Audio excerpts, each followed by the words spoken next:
हमारा new topic हम start करेंगे जो है revaluation of assets and liabilities ना। ये टॉपिक हम लोग ने ऑलरेडी पढ़ा था एडमिशन ऑफ पार्टनर्स वाले चैप्टर में। अगेन सेम थिंग है, जो सेम फंडा हम लोग ने वहाँ पे पढ़ा था सेम चीज़ यहाँ पर भी है। एक बार फिर से हम लोग यहाँ पर डिस्कस कर लेंगे।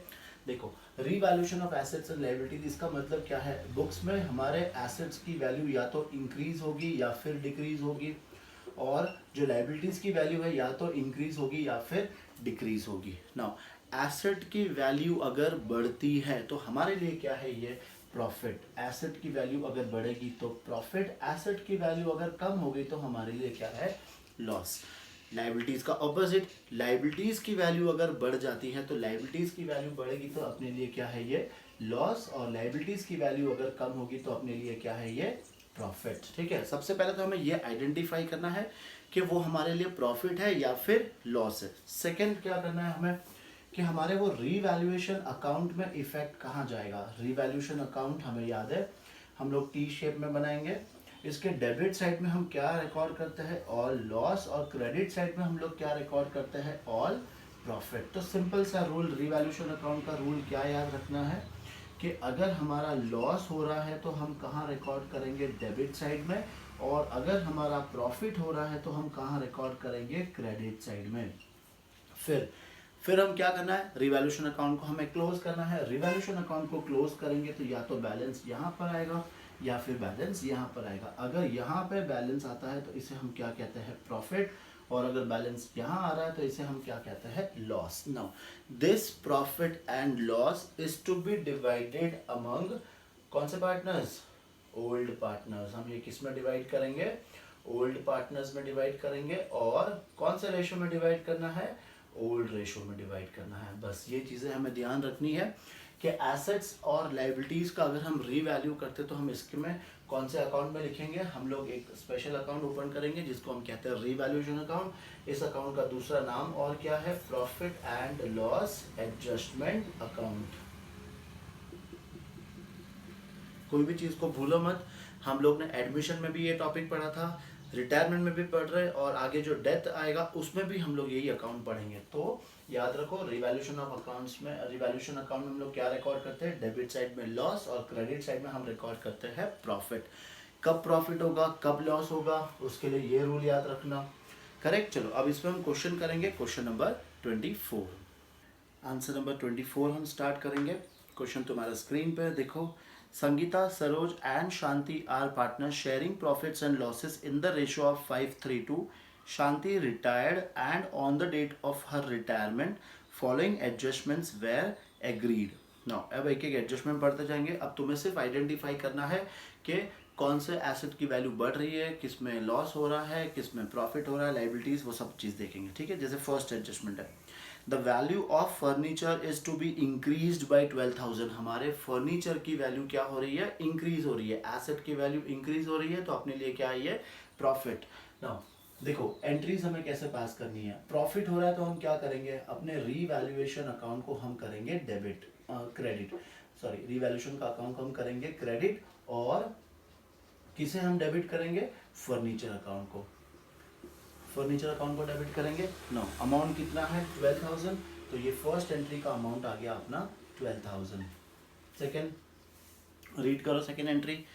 The value of stock to be decreased by 10,000, मतलब स्टॉक की वैल्यू कम हो रही है, एसेट कम हो रहा है तो अपने लिए क्या है? ये लॉस। लॉस के टाइम पे हम क्या करेंगे? अपने रीवैल्यूएशन को हम करेंगे डेबिट, रीवैल्यूएशन के डेबिट साइड में लिखेंगे तो रीवैल्यूएशन अकाउंट डेबिट हो जाएगा और टू स्टॉक अकाउंट, और ये अमाउंट कितना आएगा? 10,000, 10,000। ठीक है। Third entry, machinery of the book value of 50,000 is to be reduced by 10%, मतलब मशीन की वैल्यू हमें 10% से कम करनी है। अगेन ये हमारे लिए क्या है? लॉस।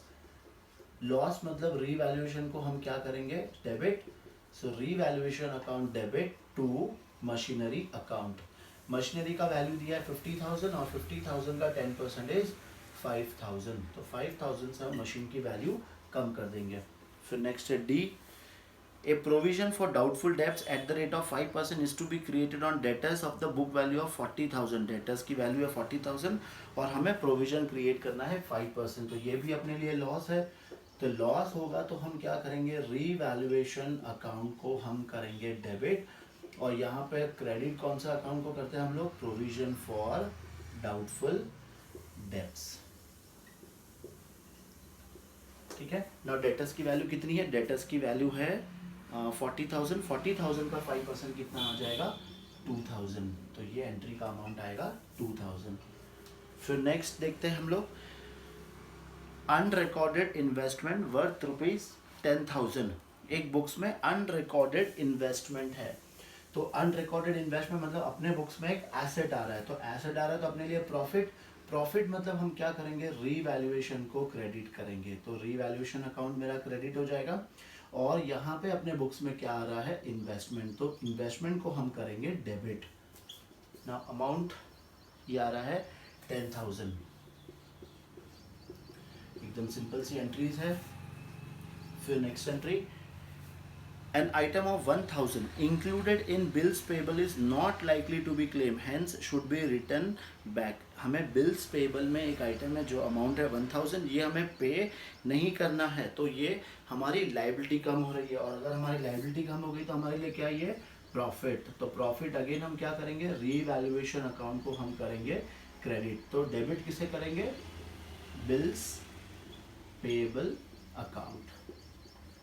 ये अमाउंट कितना आएगा 1,000, करेक्ट। एंट्री सारी पास हो गई। अभी एक और एंट्री पेंडिंग है, कौन सी, जो हम रीवैल्यूएशन अकाउंट को क्लोज करके जो भी प्रॉफिट या लॉस आएगा वो एक एंट्री पास करनी है, तो ठीक है, उसके लिए हम थोड़ी सी जगह छोड़ देते हैं, और रफ में हम लोग क्या प्रिपेयर कर लेंगे, रीवैल्यूएशन अकाउंट। देखो रफ में क्यों प्रिपेयर करना, बिकॉज क्वेश्चन में नहीं बोला है कि हमें रीवैल्यूएशन अकाउंट बनाना है, हमें सिर्फ जर्नल एंट्री पास करनी थी, ठीक है। तो देखो शॉर्टकट कैसे, रिवैल्यूएशन अकाउंट फर्स्ट एंट्री में क्या हो रहा है, क्रेडिट, तो लिखेंगे हम लोग क्रेडिट साइड में 12,000। सेकंड में क्या हो रहा है, डेबिट, तो डेबिट साइड में लिखेंगे हम लोग 10,000। अगेन डेबिट हो रहा है तो 5,000 डेबिट साइड में, डेबिट हो रहा है तो 2,000 डेबिट साइड में, क्रेडिट हो रहा है तो 10,000 क्रेडिट साइड में, और अगेन क्रेडिट हो रहा है तो क्रेडिट साइड में 1,000, ठीक है। फिर अब इसकी टोटल करो, देखो कौन सी टोटल ज़्यादा है, आई थिंक ये टोटल ज़्यादा है, तो ये अमाउंट कितना आ रहा है 23,000, यहाँ पर भी लिख दो 23,000, और ये अमाउंट कितना आ रहा है, ये अमाउंट है 17,000, तो बैलेंस कितना बचेगा 6,000। अब ये 6,000 हम क्या करेंगे, पार्टनर्स में डिस्ट्रीब्यूट कर देंगे, ठीक है ना। कितने पार्टनर्स है यहाँ पे, यहाँ पे 3 पार्टनर्स है, संगीता, सरोज और शांति, तो संगीता, सरोज एंड शांति, और इनका रेशो है 5:3:2, तो 6,000 को हम क्या करेंगे 5:3:2 में डिवाइड कर देंगे, तो 5:3:2 10,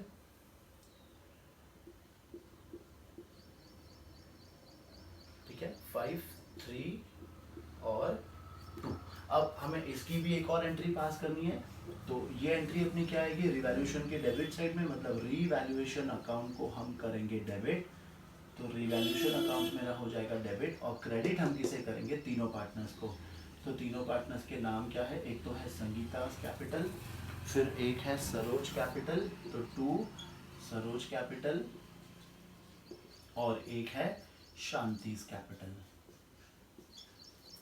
अमाउंट यहाँ पे आ जाएगा 6,000, और यहाँ पे 3,000, फिर ये 1,800, और फिर ये 1,200। सिंपल, समझ में आ गया। अब इसमें एक और क्वेश्चन है, क्वेश्चन नंबर 25, ये तुम लोग ट्राई करना, सिंपल सा क्वेश्चन है, ठीक है। और ना ये सब चीज़ हम लोग वापस देखने ही वाले कि इसमें जब बैलेंस शीट वाले क्वेश्चन आएंगे तो ये वापस आएगा, ये सिर्फ एक छोटा सा प्रैक्टिस है कि रिवैल्यूएशन अकाउंट कैसे बनाता है और उसकी जर्नल एंट्रीज कैसे पास करते हैं, ठीक है। चलो कॉपी करो।